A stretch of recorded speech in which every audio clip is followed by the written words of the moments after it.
Well, surprise, surprise, guys. The College Football Playoff Committee once again screws over a non-Power 5 football team. Should have known that this was going to happen. We've seen this coming. It's a shame on us that everyone that has done their rankings or polls and stuff like that, it's a shame on us and shame on them for doing this, for putting Cincinnati in the top 4, because we should have known that the Playoff Committee was going to screw over Cincinnati. We should have known this was going to happen. Cincinnati had a marquee win over Notre Dame. They did everything that they were told to do. They were told to schedule tougher Power 5 opponents. They did schedule Notre Dame. They beat Notre Dame on the road in Bentley. And, Cincinnati, have they had a couple games where you wanted them to be more impressive? Absolutely. But if you look at the rest of their schedule, they've dominated it.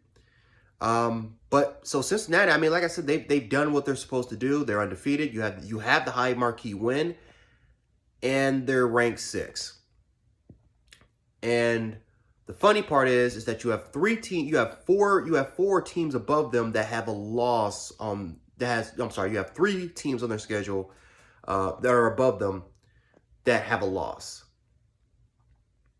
Alabama has a loss, Oregon has a loss, Ohio State has a loss. It's just not surprising at all to me. It's not surprising at all that they've made this happen. The fact that, I'm not going to lie to you now, and I'm an Alabama fan, we're not number 2. Do I think we're one of the 4 best teams? Absolutely. But if we're talking about meeting the criteria, we're not deserving of number 2. And Bama fans can maybe argue with me all day about it, but let's be honest here. We have not looked great. We struggled against a Florida team that's not ranked, that we now know is a bad football team. We let them rush, for over 200, almost 300 yards against us. And again, we won that game by 2 points. We struggled against, we struggled against Tennessee for 3 quarters. Even though we won that game 52-24, we struggled against Tennessee for 3 quarters. We lost to a backup quarterback in Zach Kelslada, who, by the way, that's still his best game of his career. But we lost to a backup quarterback in Zach Kelslada. Alabama has just simply not played the best. Simple as that. Do I think that we're one of the 4 best teams? Absolutely. But for us to be ranked number 2, I feel like that's ridiculous.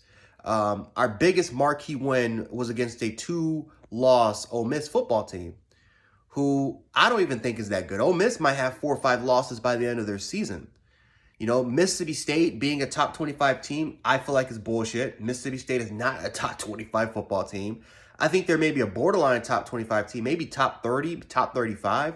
They're not a top 25 football team. No, the fact that they're ranked 17th, I feel like they're trying to push Alabama. And I've said this for years. The playoff committee does have a bias. They have a huge SEC bias, and it clearly shows for this ranking. The fact that Georgia and Alabama are 1 and 2, I think that just clearly shows the SEC bias. Georgia being number 1 is understandable because they've been the most dominant football team so far.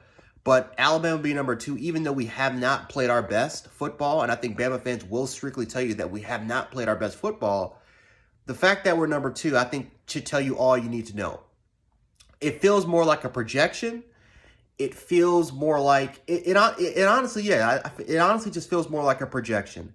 And they're going based off of history, and they're going off of things that doesn't meet their criteria that they've listed. Right? If we've strictly gone off of criteria, Cincinnati should be in the top 4. Oregon, they got the head-to-head win over Ohio State. Their schedule's not the best, but they got the head-to-head win over Ohio State. That is justified. That is understandable if you want to put them in the top 4. Michigan State, I have no issue at all with them being in the top 4 because they're undefeated. They're a Power 5 conference. And they also have a high marquee win over Michigan, who's also ranked number 7. Now, Michigan, in my opinion, if you look at their schedule, are they a top 7 team? I think if you look at the talent and everything like that, I think they are a top 17. But if you look at their schedule and everything that the criteria is listed, they're not a top 7. They're not a top 17. But that's for another video talking about the mess, which is the College Football Playoff Committee and their criteria that has to be met. But they do have a marquee win. So I have no issues at all with Michigan State being in the top 4. Again, you can make a debate about the placements.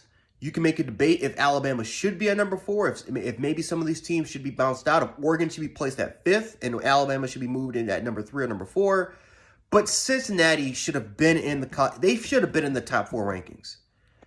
And this the first rankings literally will tell you all you need to know about a football. It tells you all you need to know about a team's chances of getting in.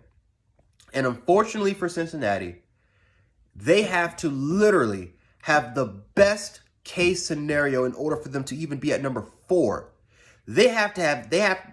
Alabama has to lose another game. They have to lose another game. Oklahoma, even though they're placed number 8, Oklahoma has to struggle. Michigan probably has to have another loss in their schedule, because if Michigan, let's say they beat everybody else, but they're not in the Big Ten championship, we might have a 2016 case where a team that doesn't even make it to the Big Ten championship game still might get into the college football playoffs. That still has a chance of potentially happening. So you have to put that into consideration. Like, there is just Wake Forest being undefeated in the ACC. We've never, ever, ever in the playoff era had a team that is part of a Power 5 conference, undefeated and all. We have the playoff committee has never excluded any undefeated Power 5 team out of the college football playoff. So that has to be considered. What if Wake Forest goes undefeated? Do you exclude them out? They're a Power 5 conference opponent that's undefeated. You're probably going to have to include them in. So there are so many different factors that has to happen in order for Cincinnati to be considered at number 4, and that's just a shame. Cincinnati, in my opinion, is so far met the criteria. Give them an opportunity. Give them a chance. It's not like you said. Okay, we talked about Houston, right? Houston. Well, they got the hard. If Houston would have been undefeated in 2016, they would have been in. I'm not too sure, because Cincinnati win over Notre Dame is actually more impressive than Houston's win over Oklahoma, because Oklahoma was 1-2 at one point. Notre Dame is 7-1.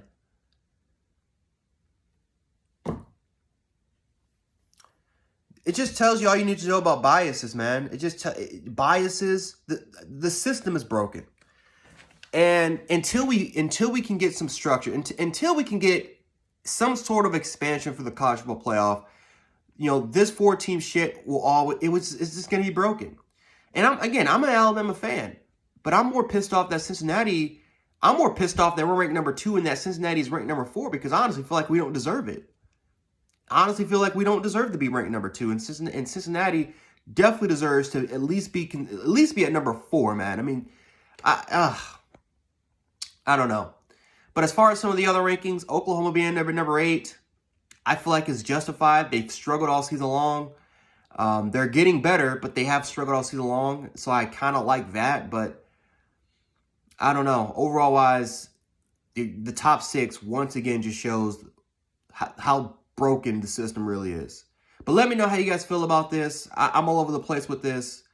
Let me know how you guys feel about it. But anyway, guys, Gen Sports, aka Gen 716, signing off. Peace.